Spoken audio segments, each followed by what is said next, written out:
Fellow broke aristocrats, this is a really quick video I decided to shoot during my lunch here in LA. Hopefully you'll enjoy the sun. And the conversation I want to have with you today is about the long-term effects of growing up poor.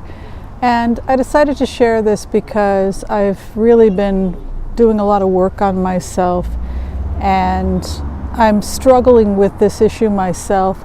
And perhaps you can relate to it, and perhaps you're dealing with something similar.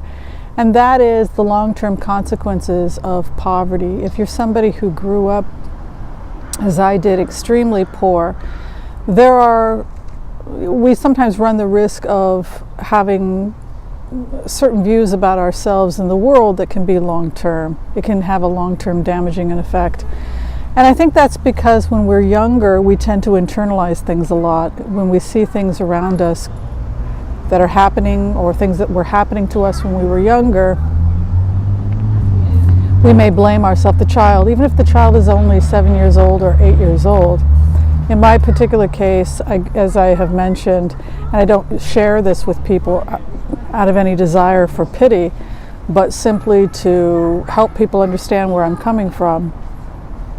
As I mentioned, I grew up impoverished, and I grew up without my mom. So children, when they grow up with that type of neglect and poverty, they internalize it, and the long-term consequences are that it can become a disability, in the sense that it becomes a very, very deep part of us. The poverty becomes a very, very deep part of us, and we begin to believe that perhaps the child begins to believe that they don't have a right to have anything better. I'll give you an example. I'm one of 7 kids, and at the school I attended, they used to have a mother and daughter event. But because I didn't have a mother, my older sister would come with me to the mother and daughter event. And I remember the intense shame as I would see these mothers bonding with their daughters, and I had no mother with me. My mother left. And I carried it with me in a very internal way. And of course, the other children would pick on me because I was poor. I didn't have enough money for socks. I don't think I only had 1 pair of socks, 1 pair of underwear. I would wash it in a sink at night, and it either dried or it didn't. And I would go to school with wet socks, wet underwear. And the poverty was embarrassing, and it was a source of shame for me. But along with that, I didn't have a mother, and so for much of my childhood. So I grew up with a tremendous amount of intense shame about myself, and an intense shame and self-loathing about my poverty.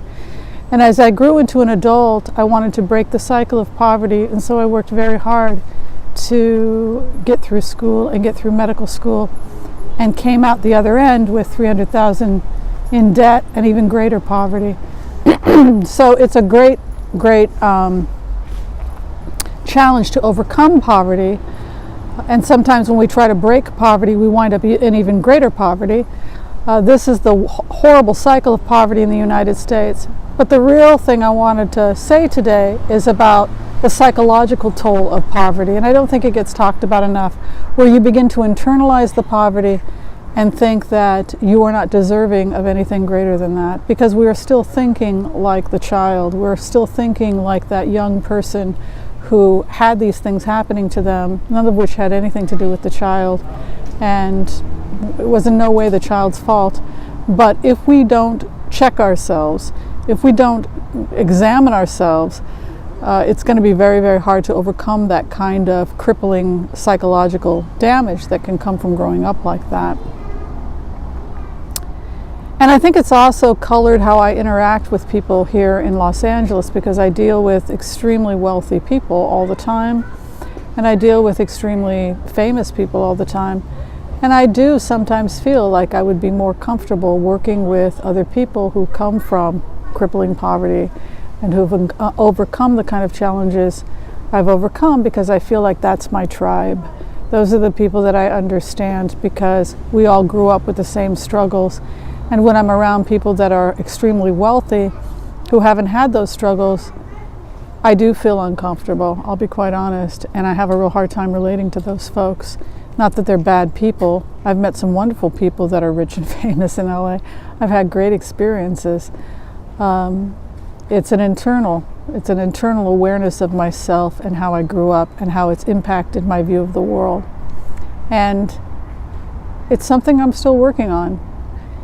The last thing I would say is that if we don't move through that, if we don't resolve it, we may push the opportunities away that can break the cycle of poverty. Are you poor because of a lack of opportunity, or are you engaged in self-sabotage? Is self-sabotage in any way having an impact on your ability to make money? Are you worthy? Do you deserve to come out of poverty? Do you deserve something better? Are you struggling with yourself, or are you struggling with a lack of opportunities, or is it a combination of both? I think for many of us, it's a combination of both. But until we can overcome that internal set of beliefs, I think breaking the cycle of poverty is next to impossible. All right, if you agree or don't, I'd love to hear people's feedback. Thanks for watching this video of Broke Aristocrats. Be sure and share, like, subscribe. Tell me what you're doing to take care of yourself. And you know I'm here to help. Take care. Bye.